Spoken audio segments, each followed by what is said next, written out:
Cube. Cher public, nous vous invitons à prendre place confortablement et à fermer la sonnerie de votre téléphone cellulaire.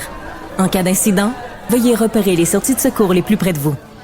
Bon divertissement. 1, 2, 1, 2. OK, c'est bon, on peut y aller. Sophie Durocher. Elle met en scène les arts, la culture et la société. Une représentation pas comme les autres. Sophie Durocher.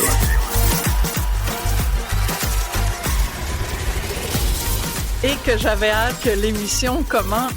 Je trépignais parce que j'ai vraiment envie de répondre à Catherine Dorion. Bonjour tout le monde, je m'appelle Sophie Durocher et je suis une grande gueule, je l'assume tellement. J'ai peur de rien, j'ai peur de personne. Cette semaine, mercredi soir, je suis allée assister au spectacle de Catherine Dorion, Politique 101. J'étais à la Place des Arts et je sais pas pourquoi j'avais été invitée, mais les gens qui organisent le spectacle m'avaient invitée. Fait que moi, on m'invite, j'y vais. J'ai pas aimé son spectacle, fait que c'est mon métier d'écrire dans les journaux. Hein? Je suis payée pour ça, pour animer à la radio, pour écrire dans les journaux. Donc, dans le journal de ce matin, j'ai écrit une chronique où je raconte que j'ai pas aimé le spectacle de Catherine Dorion. Mais qu'est-ce que vous pensez qu'elle fait? Pauvre petite Catherine, bouhouhouhouhou! Elle est allée pleurer sur Facebook, puis elle est allée pleurer sur Instagram.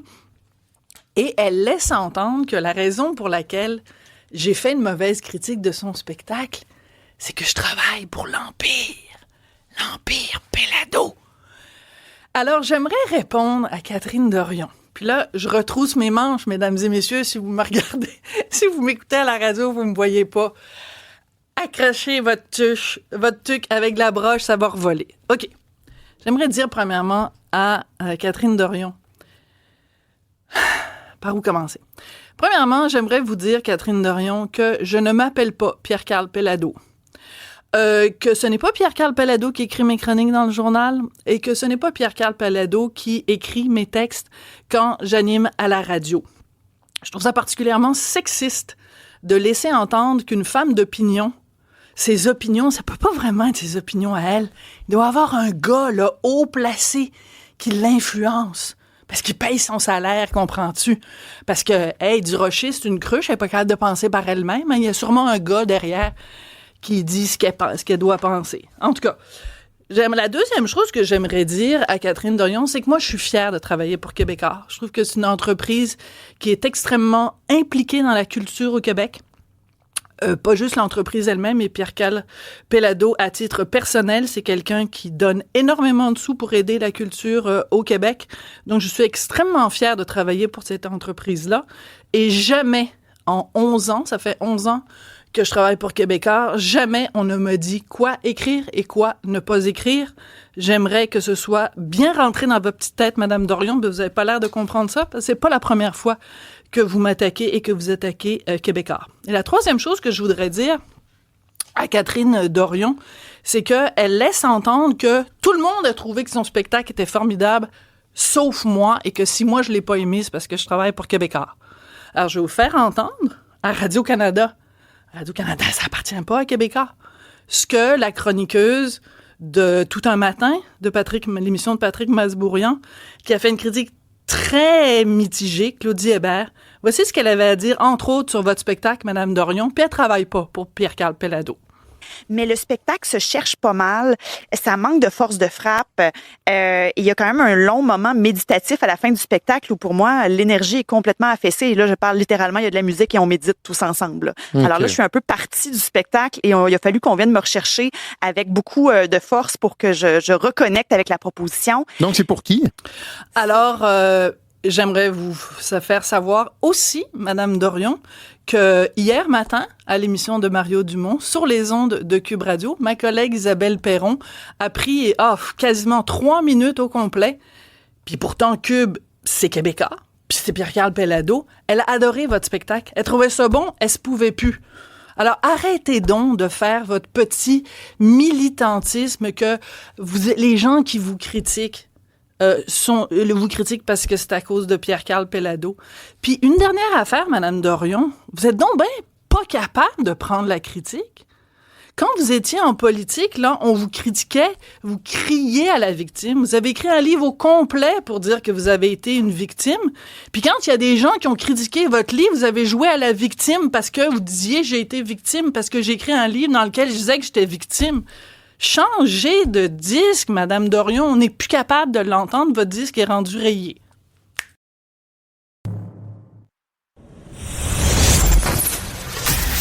Sophie Durocher.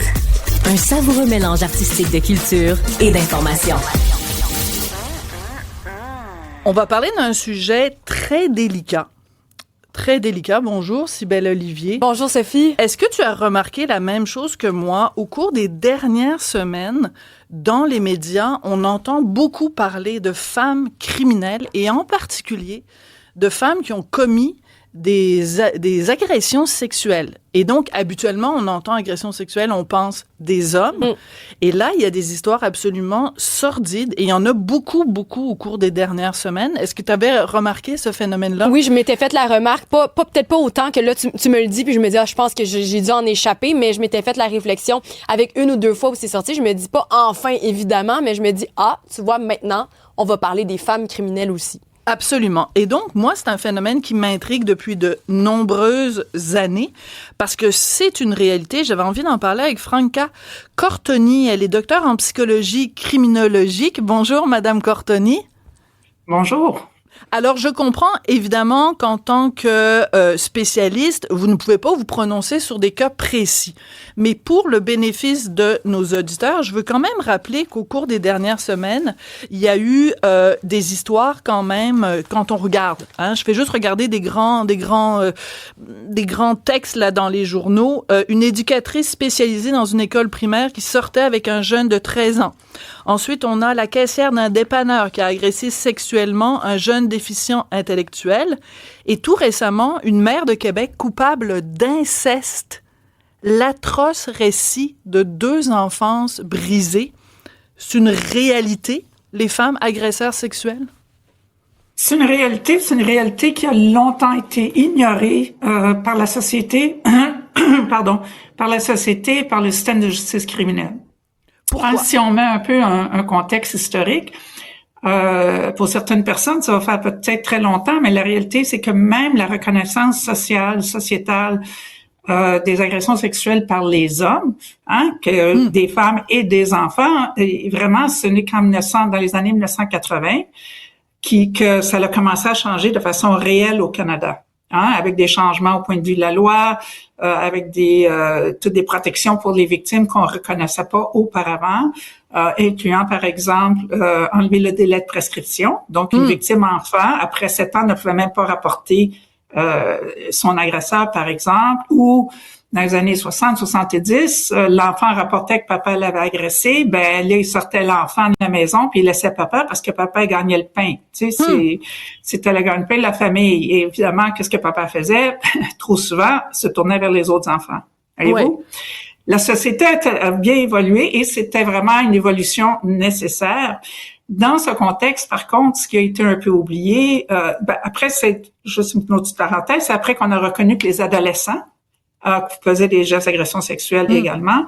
Et dans tout cela, ce qui a été un peu oublié, c'est que les femmes, malgré qu'elles constituent une très petite proportion, sur toutes les données officielles qu'on a des auteurs d'infractions sexuelles, la réalité, c'est que il y a toujours eu des femmes qui commettaient aussi des agressions sexuelles, soit envers les enfants, soit envers des adultes. Plus précisément, je dirais, ce qu'on sait, c'est les enfants et les adolescents. Et je pense que vous avez déjà des exemples présentement. Oui. Okay? Oui. Alors, est-ce que c'est parce que la force physique d'une femme fait que si elle a cette pulsion d'agression sexuelle, la victime aura plus tendance à être quelqu'un de plus jeune parce que, physiquement, elle pourrait pas s'en prendre à un adulte, ou c'est parce que dans la psyché féminine, c'est plus vers des enfants que ça se passe? Il existe la coercition sexuelle envers les hommes, Mais c'est certain qu'au point de vue physique, il y a ce côté-là, on parle moins vraiment d'agression au point de vue violence physique lors du délit sexuel. On parle d'une coercition psychologique, émotionnelle. Pour le choix des victimes, typiquement, c'est bon, dans le psychisme, si vous voulez dire, mais c'est que les enfants souvent sont plus sécuritaires pour la femme. OK? Et ça va sembler un peu bizarre dans le sens que normalement la femme devrait protéger l'enfant, mais ce que nos recherches nous indiquent, par exemple, là je vais reprendre le cas de la mère incestueuse qui avait agressé en compagnie de son conjoint, qui n'était pas le père des enfants, mais c'est très important, ce couple entre l'homme et la femme, c'est quelque chose qu'on retrouve chez les femmes, grandement chez les femmes, comparé chez les hommes. On dit, dans nos données, on a à peu près un tiers de toutes les femmes qui agressent sexuellement le font, des enfants, le font en compagnie de quelqu'un d'autre et classiquement leur conjoint amoureux, qui soit ou non le père de l'enfant. D'accord. Mais ma question est comment se fait-il que, par exemple, bon, on lit dans les journaux un père incestueux, il y en a plein dans nos journaux. On voit une mère incestueuse, puis là, on fait comme « Oh mon Dieu », puis là, on éloigne ça, notre journal, on veut pas voir cette réalité-là. Même, je comprends qu'en termes de chiffres, il y en a pas beaucoup, mais pourquoi on a ce rejet-là? Pourquoi, comme société, on se dit « Non, on veut pas voir ça, on veut pas le savoir ». Mais parce que ça va complètement à l'encontre de tout ce qu'on s'attend d'une femme. Hein, la femme, surtout une mère, doit être là, ça protège les enfants. Si on dit aux nos enfants, si t'as besoin d'aide, va vers une femme. Tu sais, c'est dans le sens, dans ce contexte-là, c'est que la femme, le rôle traditionnel de la femme, dans notre société, mais aussi dans bien d'autres types de sociétés, c'est elle qui s'occupe des enfants, c'est elle qui prend soin des enfants. Donc, elle, son travail, c'est prendre soin et de protéger les enfants. Donc, il y a comme elle est considérée comme ce que j'appelle, moi, une double déviance.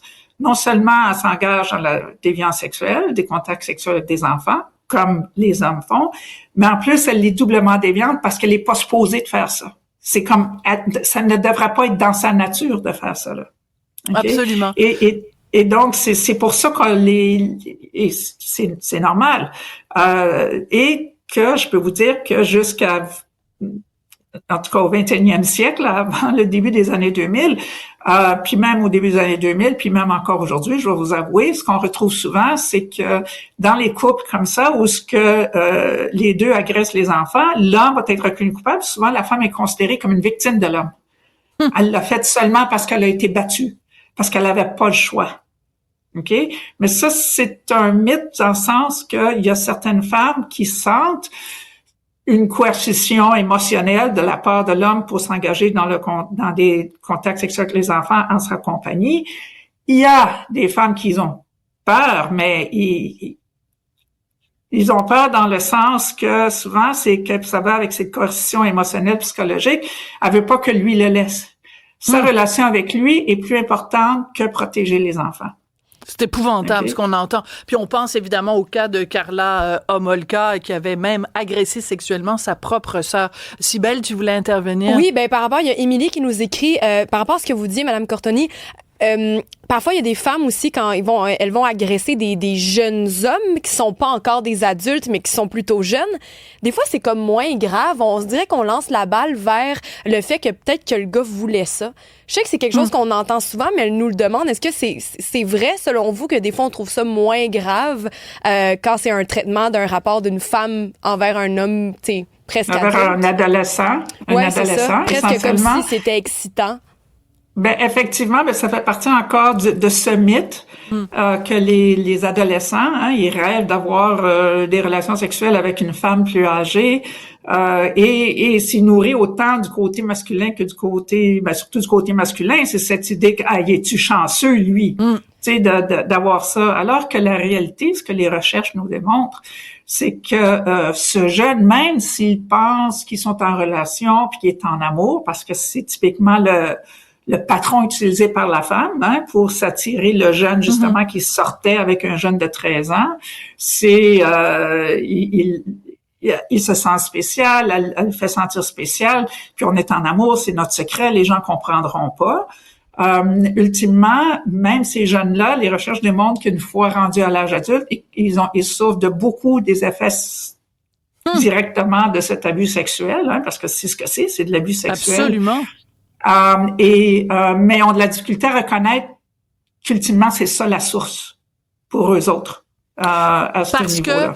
Parce que justement, on a tellement, puis j'aime beaucoup vous utiliser le mot mythe, il y a tellement de mythes autour justement de la femme ne peut pas être un agresseur que même les victimes se disent, ben voyons, moi je peux pas avoir été agressée parce que, tu sais, tout le monde, tous les gars me disent, ben t'es chanceux d'avoir couché avec une femme plus vieille. Donc on voit vraiment que même dans la criminalité, il y a une sorte de 2 poids, 2 mesures où on trouve ça moins grave quand c'est une femme, ou alors si une femme pose un geste, on va dire c'est parce qu'elle a été influencée par un gars. Donc finalement, au final, il faut toujours qu'il y ait un gars qui soit coupable quelque part, puis moins une femme. Écoutez, moi, je suis absolument sidérée par ces histoires, puis il y en a eu vraiment beaucoup récemment. Donc, je pense qu'on va sûrement se reparler, Madame Cortoni, parce qu'il y en aura d'autres. Mais merci d'avoir souligné, en tout cas, ce 2 poids, 2 mesures avec nous aujourd'hui. Je rappelle que vous êtes docteur en psychologie criminologique. C'était absolument passionnant de rentrer dans la tête comme ça des agresseurs et des agresseuses avec vous. Merci. Ça fait plaisir. Au revoir. Sophie Durocher. Divertissante. Elle sait comment se donner en spectacle pour vous offrir la meilleure représentation.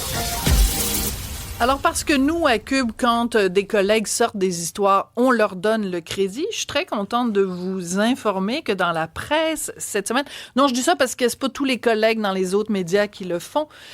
Donc, dans la presse cette semaine, Jean-Hugues Roy a sorti une histoire vraiment intéressante. On apprenait qu'il y avait un des gardes du corps de Justin Trudeau du temps où il était premier ministre qui avait publié à 264 reprises sur une application de performance sportive son parcours. Il allait faire des petits jogging avec le PM, comprends-tu?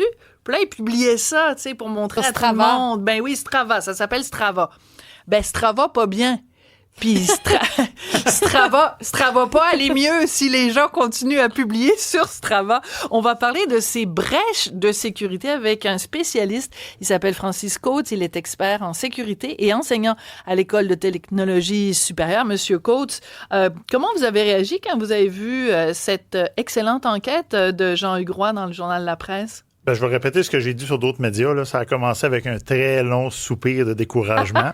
J'étais couché quand je suis tombé là-dessus sur mon téléphone. Puis, pourquoi vous étiez découragé? Parce qu'on dit que ça se travaille pas bien, mais ça se travaille pas bien depuis 2018. C'est pas quelque chose de nouveau. Ça va rester.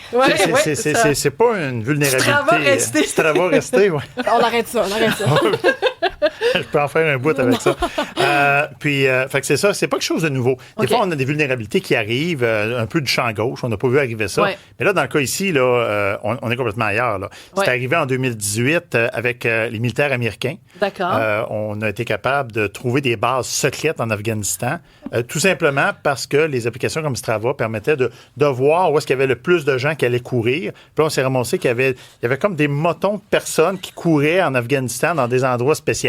Fait que là, on dit, c'est des bases secrètes militaires. Ben oui. Alors, et on s'entend que le mot secret, ça signifie que t'es pas censé le dire. T'es pas censé le dire. T'es pas censé le dire. Puis t'es censé le protéger en plus. T'es censé le protéger. Alors moi, j'ai pas fait souvent du jogging dans ma vie. J'en ai fait à quelques reprises. Mais je trouve ça tellement insignifiant.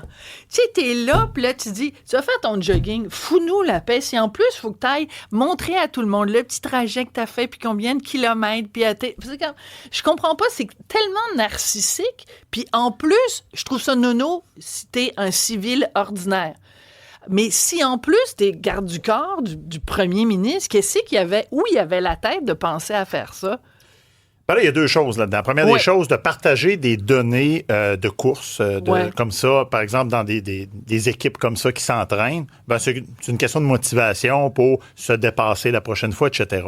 Là, l'enjeu ici, c'est qu'on est en mission. De faire ça la fin de semaine, quand on n'est pas avec le premier ministre, c'est une chose. De le faire quand on est avec le premier ministre, on est en mission, ça en est une autre, OK? Et c'est là qu'il y a un enjeu par rapport à ça. Ça fait absolument aucun sens, OK? C'est sur l'échelle... Mais comment ça se fait même que c'est permis? C'est-à-dire qu'à partir du moment où tu es garde du corps du premier ministre, tu devrais même pas, plein de gens disent, tu devrais même pas avoir accès à ton cellulaire personnel, ou alors ça devrait être un cellulaire de fonction, puis personne devrait être capable d'identifier c'est Régent Massicotte, puis il est garde du corps du premier ministre.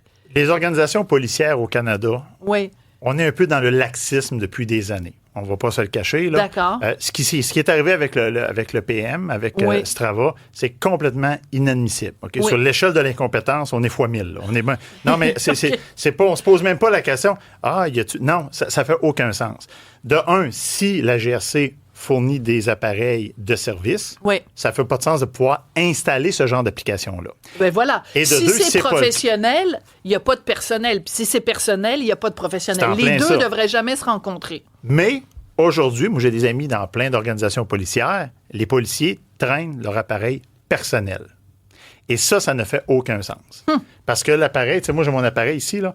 Puis moi, je suis spécialiste, entre autres, en informatique judiciaire. Donc, je suis un expert supposément là-dedans. Puis si vous me demandez est-ce que je contrôle mon propre appareil, et la réponse est si je contrôle 10 de ce que ça fait, c'est beaucoup. Alors moi, pour ça, c'est sûr, j'ai une conversation intime avec vous de nature confidentielle, secrète. Je ne vais pas la faire avec ça dans la pièce. Là. Vous allez la faire avec quoi? Dans la pièce? Pas dans la pièce. Juste vous pour moi. Ça ne sera pas dans la pièce, mais on va laisser ça dans mon auto. Non, mais dans la pièce, vous voulez dire parce que ça va enregistrer ce que... Parce qu'on ne contrôle pas ça. Mais ça se pourrait. Parce que quoi? Ça se pourrait. Géolocalisation, déjà, géolocalisation, Écoute, parce qu'on sait, moi, c'est même sans... Je travaille pas en sécurité, mais tu sais, en ce moment, mettons, je suis en train de préparer un voyage au Japon. Je veux dire, je mets le cellulaire sur la table au souper avec Martineau, on mange des sushis en disant « Hey, ça va être le fun d'aller à Osaka ». Le lendemain, j'ouvre mon cellulaire. Prendre un train pour aller de Tokyo à Osaka, mais c'est comme... Oui, il y a tout un mythe autour de ça. Mais moi, ce que j'ai... pas si un mythe que ça. Ce que j'ai connu réellement, c'est par exemple quelqu'un qui a un téléphone personnel.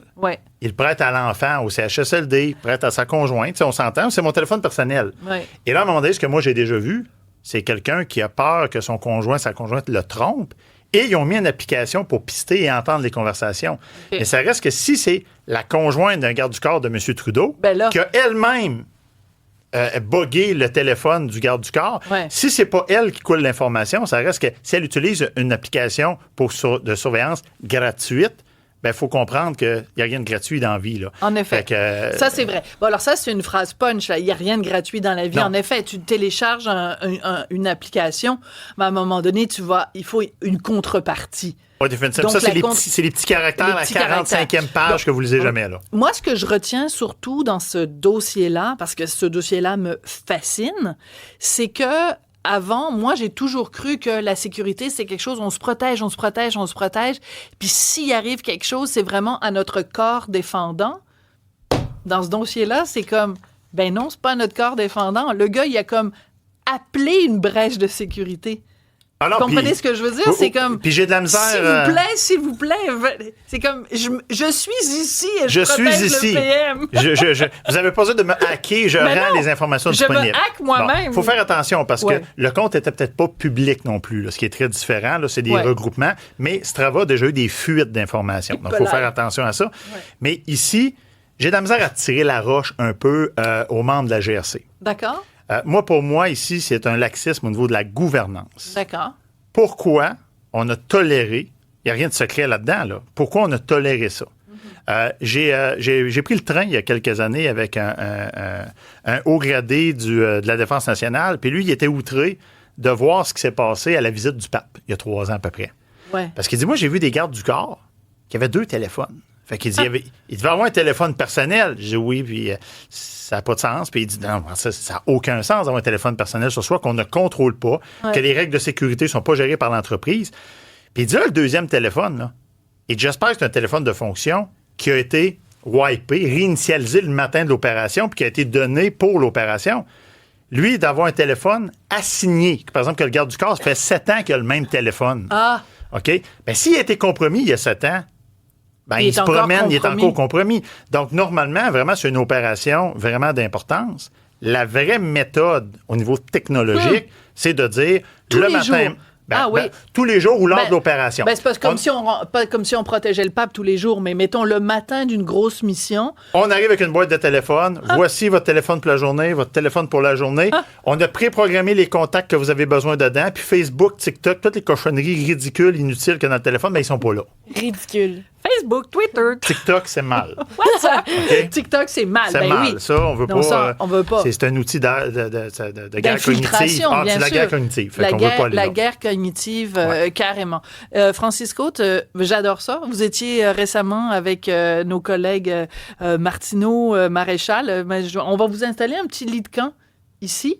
Parce que des affaires de sécurité, il y en a tous les jours. C'est vraiment le mal du siècle, quand même. Ben, là, présentement, on parle de sécurité, puis c'est un mix avec la technologie aussi. Hein? On a un truc qui s'appelle la dette technologique. Hein? C'est comme votre carte de crédit. Si vous ne la payez pas, la dette va augmenter. Ouais. Mais à un moment donné, il faut que vous passiez au cash à un moment donné. Il va arriver quelque chose. Là. Ben, ici, c'est un peu ça. Les organisations puis les policières ont accumulé des dettes technologiques qui fait que là, on se retrouve encore aujourd'hui, pas de caméra véhiculaire dans la majorité des corps de police, pas de caméra corporelle, pas de ticket qui sort seul. Les policiers, présentement, là, ils ont un suspect, je sais pas, qui vient faire un vol à main armée au centre Eaton. Les agents de sécurité, ils sortent une photo du système de vidéosurveillance. Présentement, les policiers de Montréal, savez-vous comment ils font pour partager l'information? Non. Ils prennent une photo avec le téléphone personnel, ils ont un petit compte Facebook, un petit compte WhatsApp, puis ils partagent ça comme ça.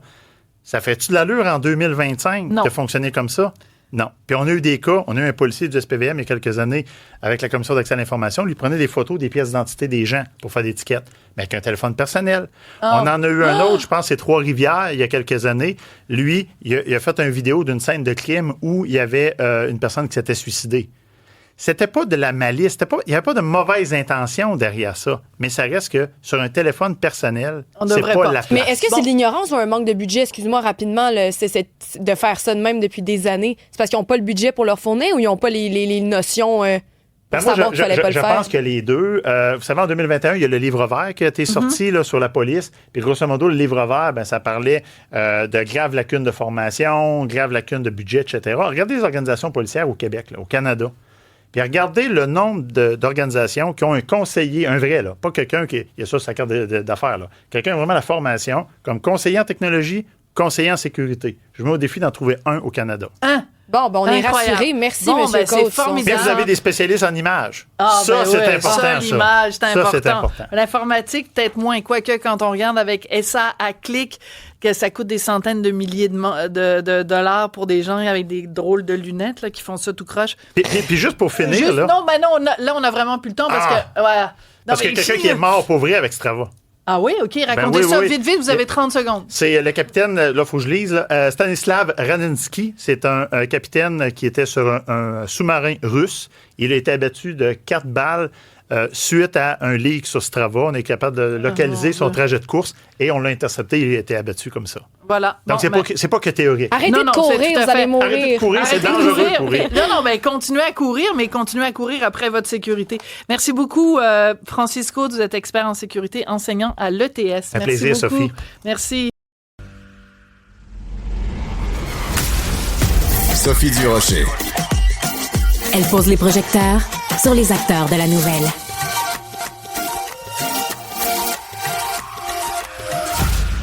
Alors, vous le savez, en mesure de représailles pour les tarifs imposés par les États-Unis aux produits québécois, la SAQ a retiré de ses tablettes les vins américains. Mais ce qu'on apprend, c'est que finalement, il y a beaucoup de vins québécois, évidemment, qui remplacent les vins américains, ce qui fait que les Québécois, ils continuent à consommer de plus en plus de vins québécois. On va en parler avec Sébastien Daou, qui est propriétaire du vignoble Les Bacchantes à Hemingford, en Montérégie. Bonjour, Monsieur Daou. Bonjour. Alors, quand vous avez appris, d'abord, on va commencer par le début, quand vous avez appris que la SAQ retirait tous les vins américains des tablettes, il y a quelques semaines maintenant, comment vous aviez réagi? Trouviez-vous que c'était une bonne idée? Ben, on n'a pas énormément d'outils pour se battre dans tout ça. Et je pense que c'était une des façons qu'on avait. Il faut profiter du fait qu'on est une société d'État. Et donc, le gouvernement peut imposer des décisions politiques sur la chose pour mettre de la pression. Nonobstant le fait, on n'était pas sûr si on allait remplacer ces produits-là. Mais je pense que c'est un outil qui est à notre disposition et je suis content de voir qu'on l'a utilisé. Monsieur Daou, on a un petit délai technique. Alors, mes collègues, en fait, Hugo Veilleux, je le vois déjà, il est au téléphone. Il va vous appeler. Alors, si votre téléphone sonne, répondez au téléphone. Ça va être mon collègue Hugo. Cybèle, tu voulais intervenir pendant qu'on se reconnecte avec... Pub gratuite, là, vraiment. Quand j'ai su que tu allais recevoir le domaine des vacantes, j'étais vraiment contente. Moi, j'ai découvert ça il y a à peu près 1 an et demi par une amie. D'accord. Et vraiment... un petit vin à prendre en apéro léger, les rouges en particulier, un peu frais, qui se boit bien, qui s'accompagne bien de toutes sortes de choses. Vraiment, comme aller découvrir ça, c'est pas trop cher. Je suis contente de savoir qu'on va peut-être plus les voir à la SAQ maintenant. Vraiment, c'est super bon. Bon, ben écoutez, avez-vous entendu ça, Monsieur Daou? Cybèle vient de vous faire une belle publicité. Donc, en fait, ce qu'on apprend aussi, c'est que, bon, c'est un hasard au moment où on annonçait le retrait des produits américains. Au même moment, on faisait une sorte de bilan des derniers chiffres pour la SAQ et une augmentation de 11% pour les produits québécois dans les succursales de la SAQ. Vous la ressentez, vous le ressentez, cet engouement-là? Oui, tout à fait.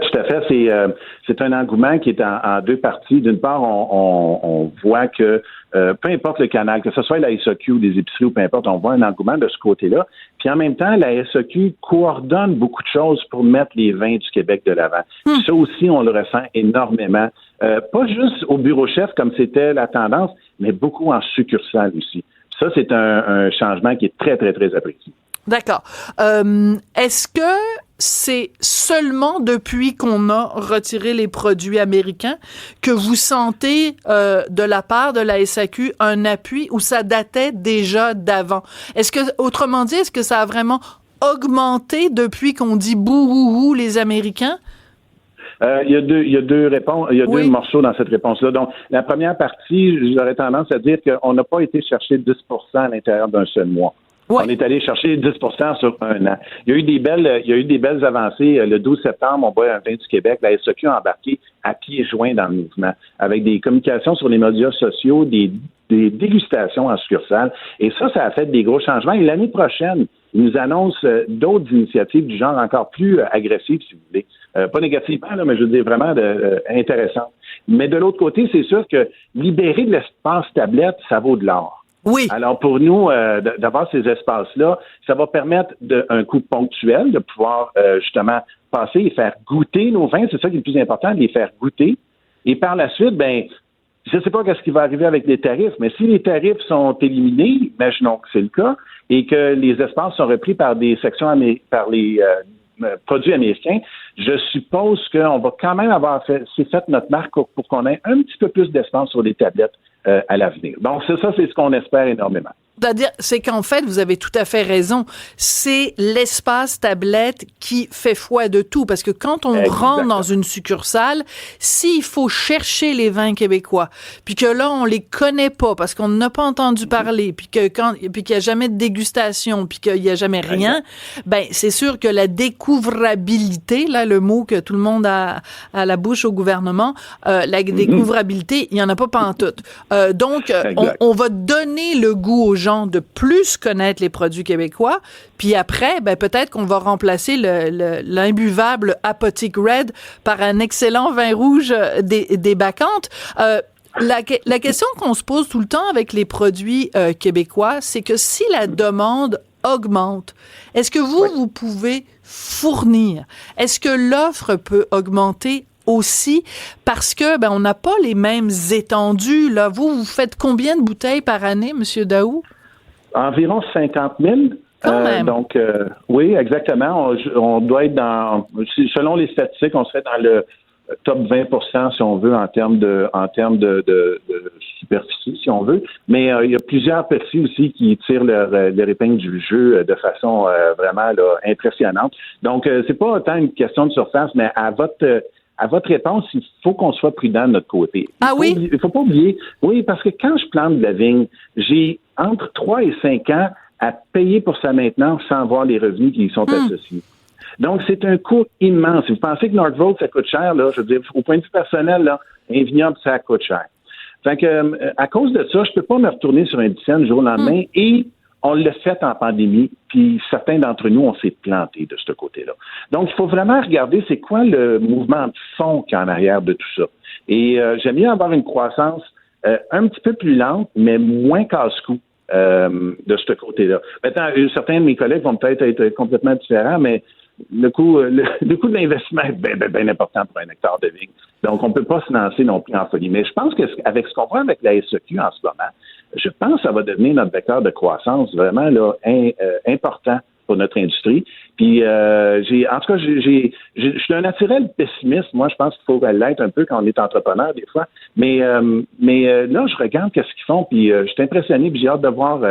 Ça me donne confiance pour investir dans le futur.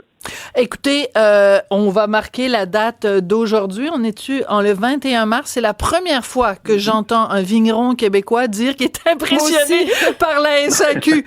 J'avoue que là, je sais pas, là, je suis bouche bée. Puis vraiment, là, je pense que je vais trinquer à votre santé ce soir avec un bon verre de Bacchante. Monsieur Daou, vous avez tout à fait raison. On peut pas se retourner sur un dicène quand on est dans votre domaine. En effet, c'est sur le long terme.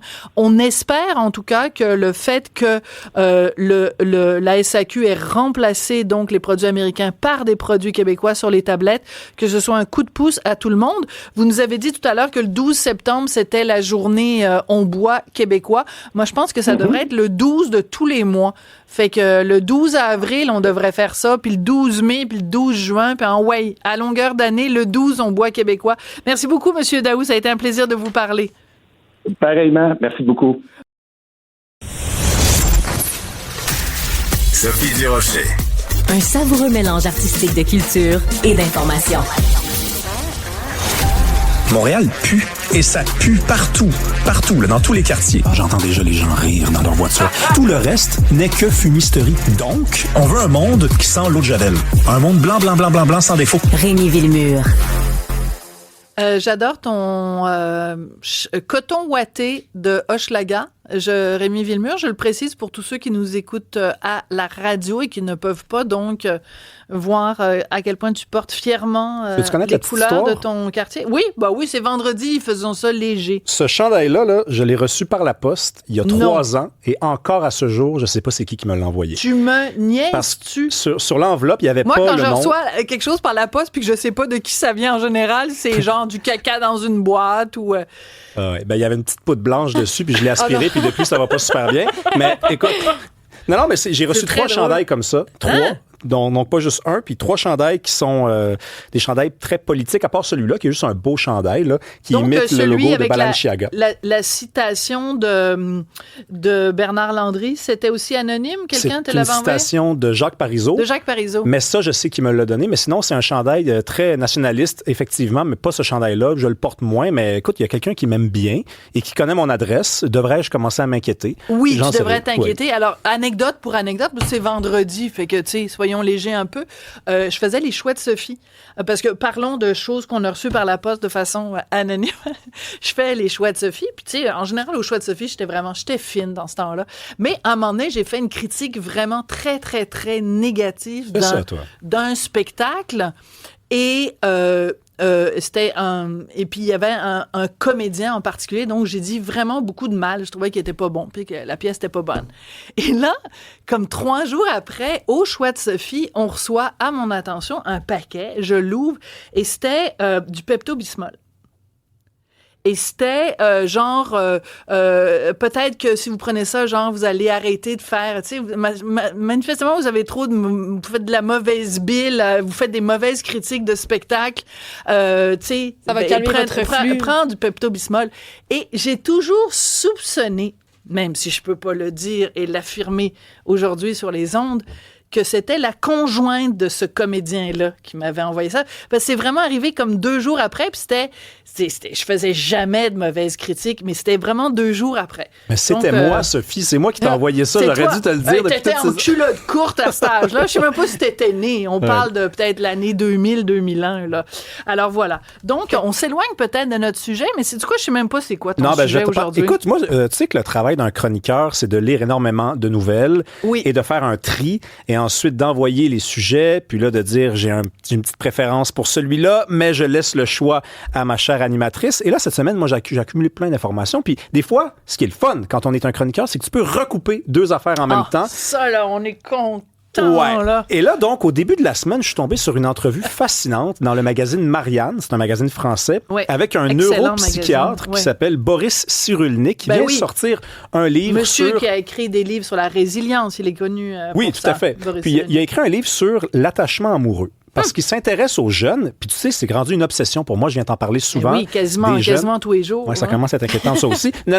Mais donc, ce livre-là porte sur le rapport des jeunes à l'amour, et lui, c'est un neuropsychiatre, donc il s'intéresse au cerveau et aux transformations dans le cerveau, et il dit, il y a un lien entre l'intérêt marqué des jeunes pour tout ce qui est développement personnel, donc la croissance personnelle, comment réussir ma vie, comment passer par-dessus les défis. Ça, c'est vraiment les livres que les jeunes lisent le plus aujourd'hui. Et j'ouvre une parenthèse, dans le spectacle de Catherine Dorion, elle nous fait faire de la méditation, des exercices de visualisation, et à un moment donné, elle dit fermez les yeux et imaginez que vous allez chez le médecin et qu'il vous dit il faudrait juste 3 jours à vivre, c'est quoi vos priorités?